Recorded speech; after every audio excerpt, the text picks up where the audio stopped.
I welcome you all to Thought Studio by Himani, a platform where we discuss everything about parenting with child psychology, with brain science, and everyday conversations. Through this platform, I intend to bring complex ideas in parenting, in brain science, and in psychology to daily use by simplifying the concepts and by bridging the gap between science and our everyday connections. We are in a series where we are talking about different topics of raising children and parenting in different ways. And in today's conversation, we are going to talk about raising emotionally intelligent boys. Because as our boys are growing, they are not just growing taller, but they are also growing wiser. So, what does this time of their life need is not just rules, but more respect, more reflection, and a lot of real conversations. So, to start this episode today, I have with me a mother of a 13-year-old boy who is on this journey and raising her child with grace and with a lot of questions and a lot of things that come with raising a teenage boy. But in today's conversation, what we will be focusing on is the emotional intelligence of raising boys. So let's welcome Mrs. Juhi Kotwal, who is our guest today. Hello, Juhi ma'am. Hello. Thank you for being a part of Thought Studios 7 Days, 7 Story series and being a part of this difficult yet very interesting and necessary conversation around raising emotionally intelligent boys. Thank you, Himani. I'm glad to be a part of your series as well. And this is a very important topic which you have selected, and especially for boys. I'll be more than happy if I would share some experiences with you. Thank you. Yeah, looking forward to that, because in this conversation we are going to share real life stories, not just the expert opinions that we get to listen out there.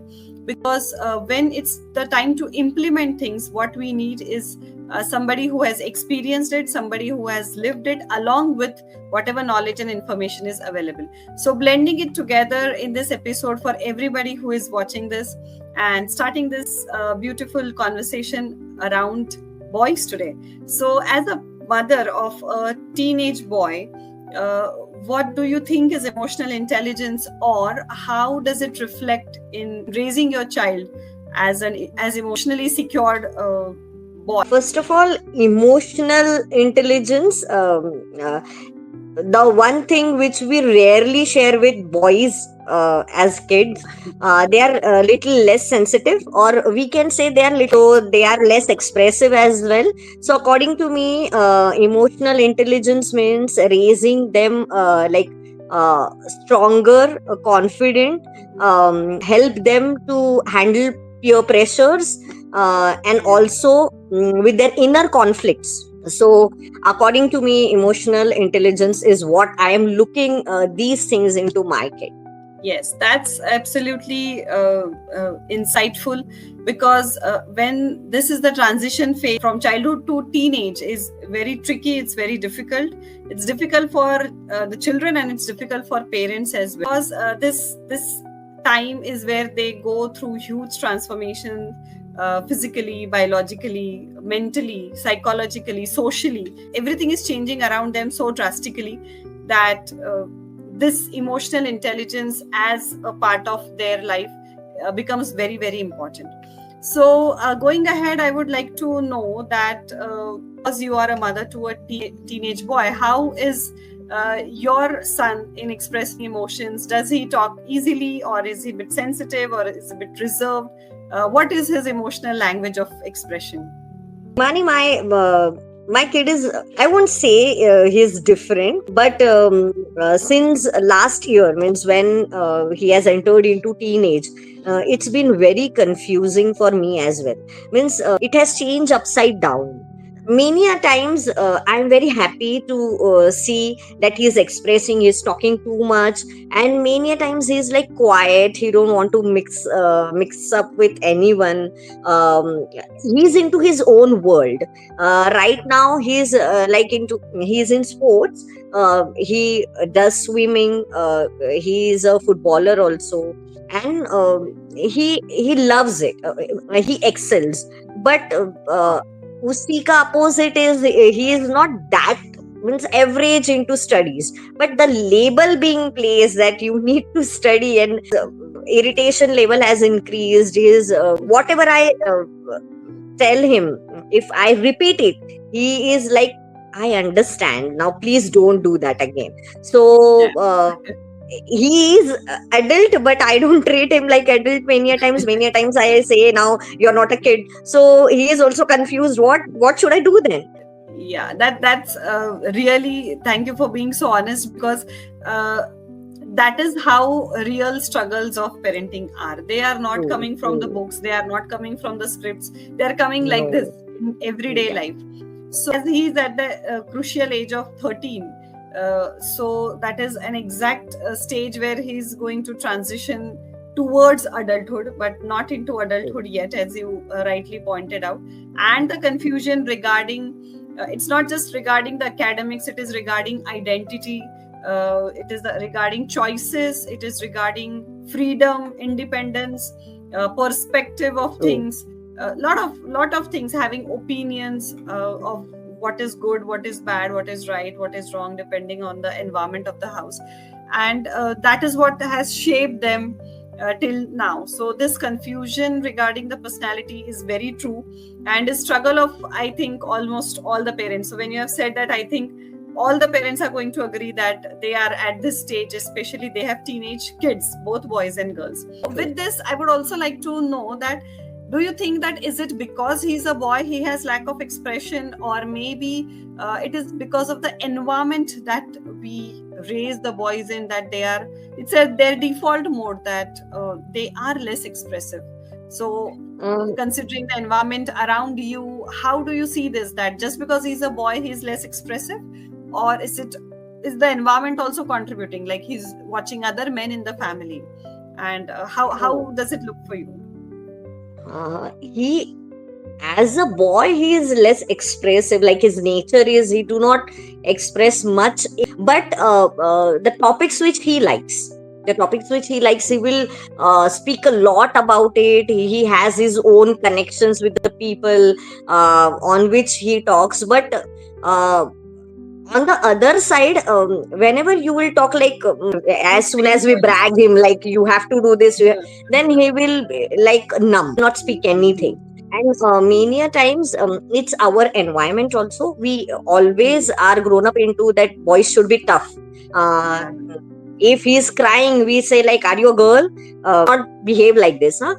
So it is like True. confusing him also. Should I not even say a word? Many a time he wants to be like emotionally, he wants to say something. uh, his eyes are into tears, but then he suddenly realizes, no, I am a boy again. Everyone will say, like, you have to shut up, you don't have to express this much. And then he again uh, comes down and he shut his mouth.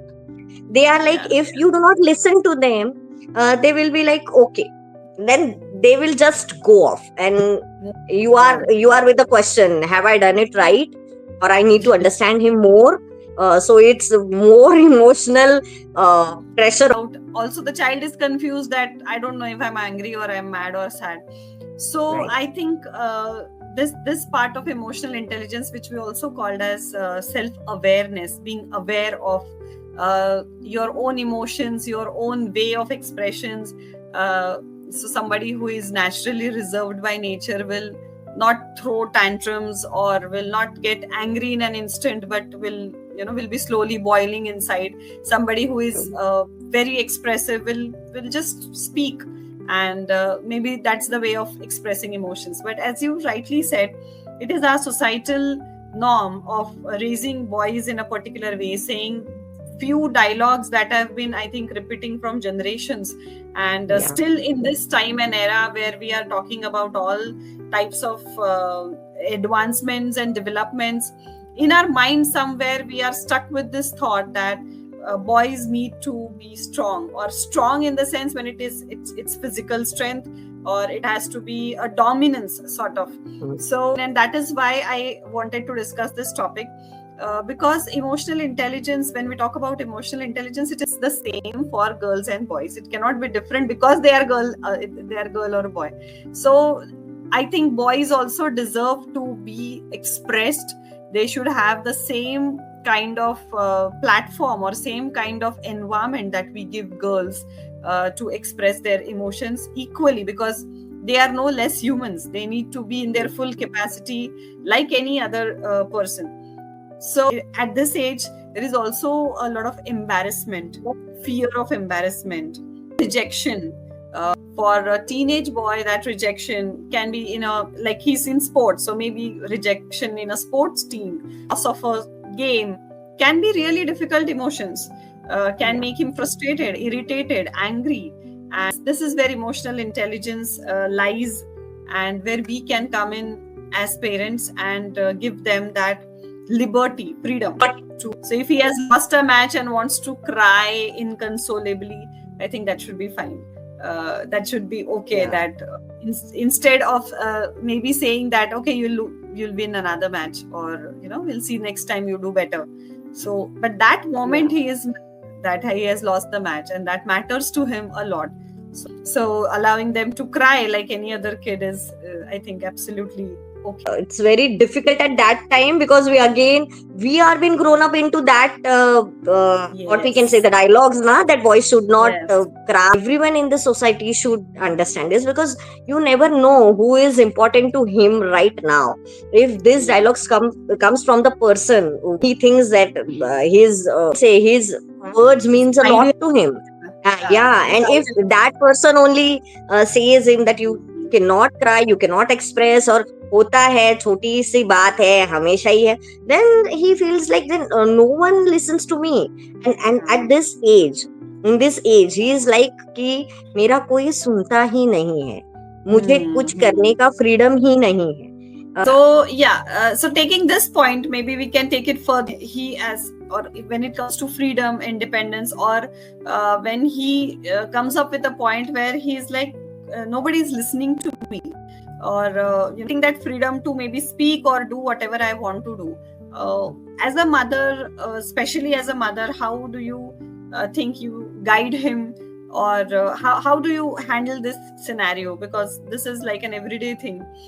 How do you as a mother manage at this stage where it's a little bit tricky because of a lot of things? Tricky, and it completely depends upon the situation.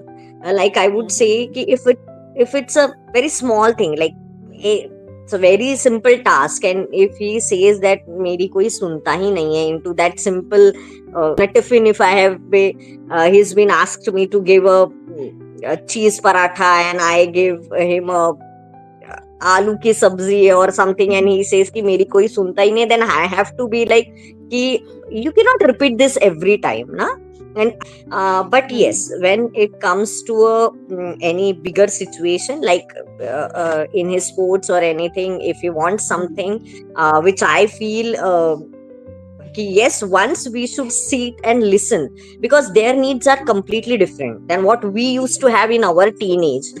It many a times it maybe his peer pressure, his friends around him must be having something, and like he is not on Snapchat, but his friends are there, and that even I would say कि अभी तुम छोटे हो, you cannot add any such social media accounts into your phone or anything, and you cannot be present there right now. But his friends are there, and since like they are there since 2 years. So again, in this thing, sometimes I have to be strict. Sometimes I have to just let go what he's saying. Sometimes he cries or do not talk to me also. But then I have to listen to my rules also, what I have made for him.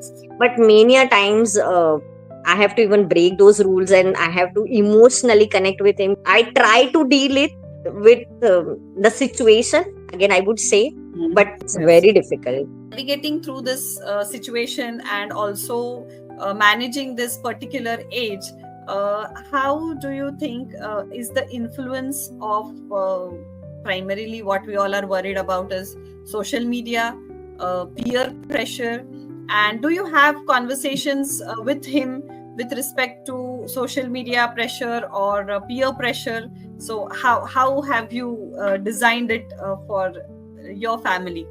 Right now, Himani, I would say we have just finished summer vacations, and I guess all parents are into कि इनका phone की आदत छूट ही नहीं रही है. They have started schools yet. I am also facing such problems. Like I have limited some hours of using social media, parenting control on devices, onto his games, onto whatever. I regularly check his history also. What is he checking on Google or anything? But I cannot completely stop it because their surrounding is that only. So right now, I have not faced any such situation of that adverse of any social media thing into his life experiences. But yes, I would ask you to, if this comes if this comes ahead, I'm not yet prepared. This situation comes, or how should I help him? We often talk about it. He is like, okay, right. With digital being, as you said, that there is no escape. These kids are going to have it. It is there. It's there. It's a part of their life. So it's like as important as going to school and studying. It is the part of a lot of their curriculum is also based on internet or these devices. So yes, we cannot cut it off completely. I think what helps is talking to them, not just about the rules, but also making them aware about what a social media platform is, what are the benefits or what are the advantages and disadvantages of using those medias at what age. And because see, rules will only work when they have some base, and especially with kids who are in growing age, they want logic. They won't just accept anything. So if you tell a 7-year-old, they will accept it as a fact just because my parents have asked me. But for a 13-year-old, they need logic. They need a proper explanation of why have you decided this limit for me. And maybe there is also a question, why have you decided the limit for me? I am enough to do that. So I think as a family, if there are conversations around this topic, where literally some Saturday or Sunday, you're sitting with the child and not telling him the rules, but making the rules with him. So as you said, that his friends are on Snapchat and he's not there yet, which is a great thing. But eventually he will feel left out, that I am not there, or on any other social media platform. So I miss a lot of fun what they are having. Maybe I'm not in their group right now. So having clear-cut conversations around this in a very, like you will talk to an adult, like we are having a conversation, we are talking. There are pros and cons and discussion around it. Same way, if you do it with the children, instead of instructing them, telling them that no, okay, but all of this is fine, but you are not using Instagram. So that is now not how it works for them, because they are again, okay, so we are back to square one. You are going to give me instructions. So when they are the part of the process, when they have agreed that, okay, this is the time, so I'm not taking my phone to my room. So then maybe for a few days, you as parents can also make that rule that we as a family are not taking our phones in our bedrooms. We are keeping it in the living room, leaving it there. And so what is applicable to him is applicable to you also. And once they have this understanding that it is not just for me, it's for everybody, it's bad for everybody. It's not good for so it's not just because I am a teenager have to suffer like this. True. For them, it's as good as the suffering. Right. So having clear, open family conversations which are friendly, which are not instructive, especially which the mode of the conversation or our tonality has to be very friendly, very open, being curious about what they are talking. So asking them maybe, how are your friends doing on Snapchat, and have you seen it? Does it look interesting to you? So if you get curious about their world, they are going to come back to you and answer that, right? So if I am going to ask you about your son, that is how you can give me so much of information. If I am going to ask you about someone else, this won't be the intensity of connection. Correct. We get curious about them. So what game are you playing, and why does it excite you? What in the game is exciting? Why do you find this game more exciting than the other one? So that's how you know that where is his thought process going, what is he thinking, or what does he think. So even from this you get very very small ideas, but which are very important, is how do they look towards competition, how do they look towards winning, how do they look towards failure. So you give them the idea of choice and consequence. So whatever you choose will be the consequence. It's about peer pressure, constantly talking to them about how it impacts them, or just telling them stories about, see, you can make up a story and tell that my friend had this kind of influence, and then she got stuck into this situation. So it stays in their mind, and when we are not pointing it out on them, they think that okay, it's not just about me. Once the child understands the difference of right and wrong for them, you are through anyway, because then all the major decisions will be through this lens only. Once they understand this concept of right and wrong. So as I said earlier, that this age needs a lot of respect, a lot of reflection, and a lot of conversation, not just rules. So this work for this particular teenage frame of 13 to 17, 18, this is the only sort of a mantra that you can use, is being reflective towards them, being respectful towards them, and making them a part of this whole conversation instead of making it against them. That helps. It's a very great advice, and I would definitely try, because for that first we need to do little changes into our lifestyle also. Because they are, as you said, they are continuously watching us, and many times this happens, when I say you're watching a lot of mobile now, please shut off. Then he also answers me back that you also do the same. Then that time my mind is like, oh my god, he is watching us also. So first you said it right, that first little changes we also as a parent have to do it. And see, this age is like a mirror to us also, Himani. What I feel is like what we are doing, what we are thinking, how we should behave, what we should eat, what we should think, because this is directly impacting on him also. And absolutely. Many times as a parent, I have a fear that when I'm not able to connect now, it's definitely going to come back down again, come back to me when he'll be an adult, and I would be not able to connect with him then, because I could not, because that would be my failure. If thought comes to me in every situation, in every new thing, it's like, if am I doing it right? Is it the right way? What other parents must be doing? Like, this is this every time it happens, and it's very difficult, because we are grown up in a different era, and these children are growing up in a different thing.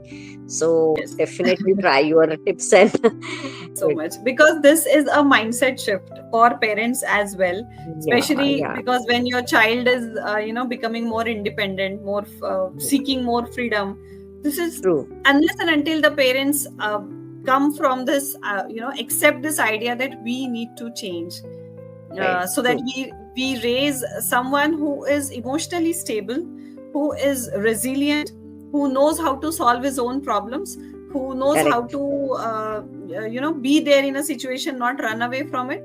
uh, True. they can fall, they can do mistakes, but they will always come back stronger, and we are here to help you in whatever way possible at all the stages and ages. So once the children have this confidence that this is the place where I'm going to come back, come what True. may, even if so, whatever we are speaking, these all situations are very so they are not avoidable totally. Whatever you do, you cannot bulletproof their life. They are going to No. fail, they are going to do mistakes, Yeah. and this is the age Yeah. where they are going to slip. They are going to slip, they are going to get into troubles in some or the other way, because this age brings them a lot of curiosity, excitement, thrill, a lot of energies, and they want to spend it somewhere. So it's going Yeah. to Yeah. happen. There may be rash driving, or impulse eating, drinking, anything, trying some substance, anything, and which is okay, but they should only know that a mistake can be changed, it can be repaired, and before it becomes a habit. And my parents are going to help me in that and not blame me for doing it. And this, we as parents need to just accept as a fact that this is going to happen some Yeah. or the other Yeah. time, not at 13 but at 19. Yeah. There will be chances. Yeah, so mistakes are a part of their life.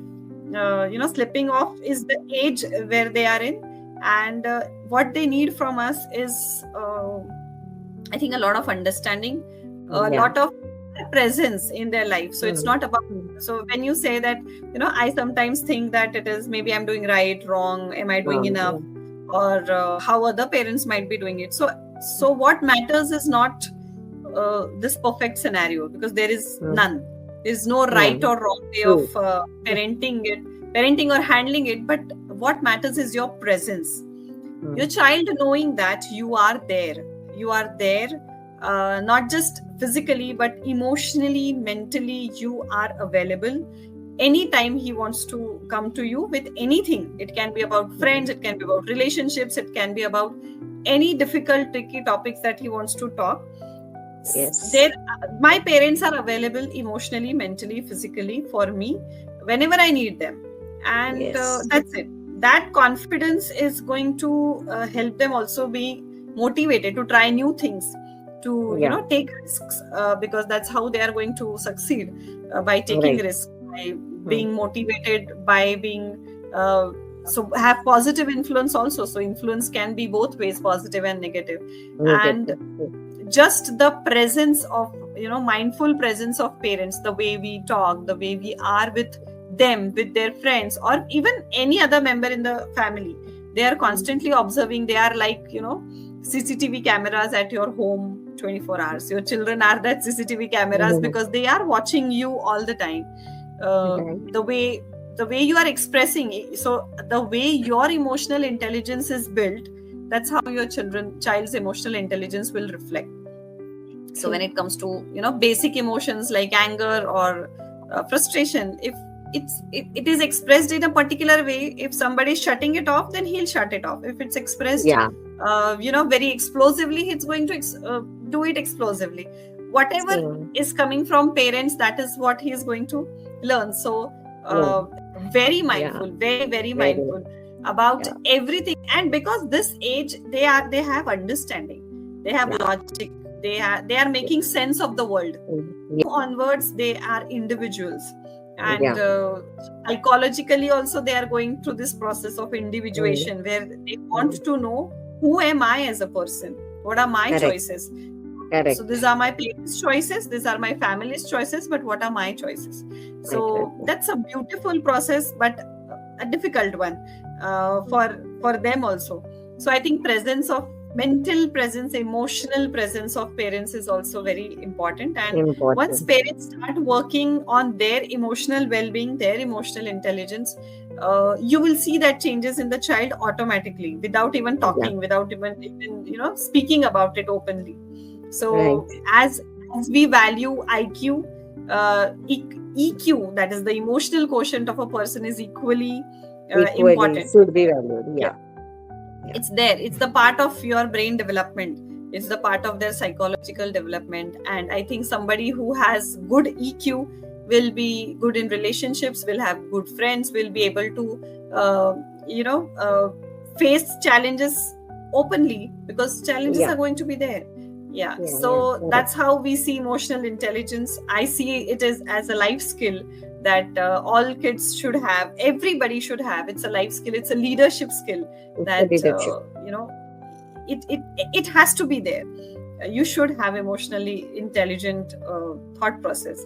So with this, if there is something that you would like to share with all the parents of boys especially, a message that you would like to give us through this platform, what it would be? I would just like to share that be natural. It means be like let them try something, let them fail, let them try as many emotions they are expressing, like sometimes anger, sometimes any kind of disrespect or any kind of tantrums also. Let them just try once. Let us be open for all those things, because right now restricting will surely, as you said earlier, is going to hit them in their adulthood also, in some or the other way. So let them explore themselves, and it's a beautiful journey. It's a responsibility to be a mother or a parent of a teenage boy or a girl, whoever it may be, because you yourself also grow as an adult. You yourself also try to improve yourself also in this journey. So it's like growing together.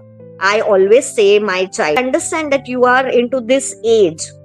This is new for you, but try to understand that I am also a new parent of this age.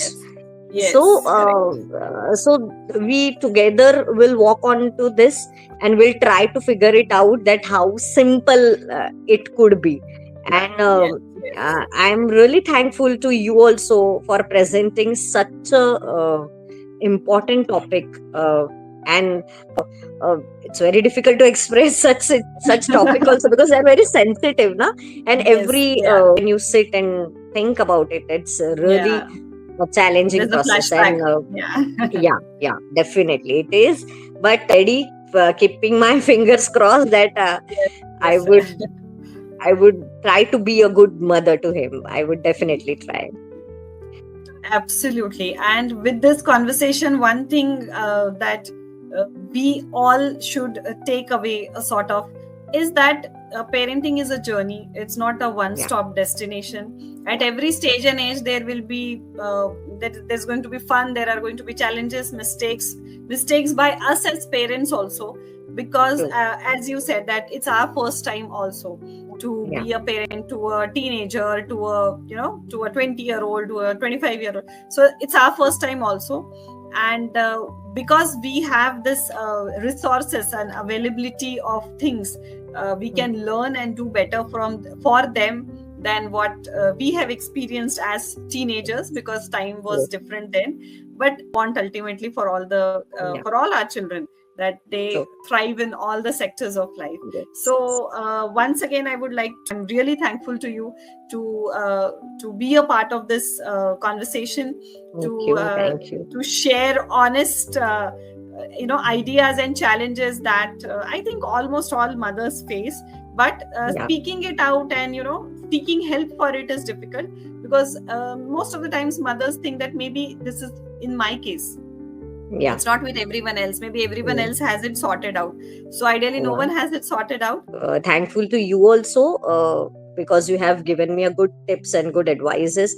I'll definitely try and implement it into my journey. I hope it helps you and your son, and wishing you all the best in your motherhood, your parenting journey. From you are just at the front seat of the roller coaster ride, and this is long way to go. but I'm sure that you are going to rock it, because once you are mentally ready to get any kind of help from wherever possible, you are already in a learning mode, and that's how we progress. And that also Yeah. that's also applicable to parenthood. So with this, we have conclusion of this lovely conversation. It was really heartfelt. It was really raw and real, how this has been designed. And once again, thank you for being our guest Thank today. you. And Thank you, Imani. with this conversation and with this real life stories, what I want and what I intend to bring is that all parents are in the same boat.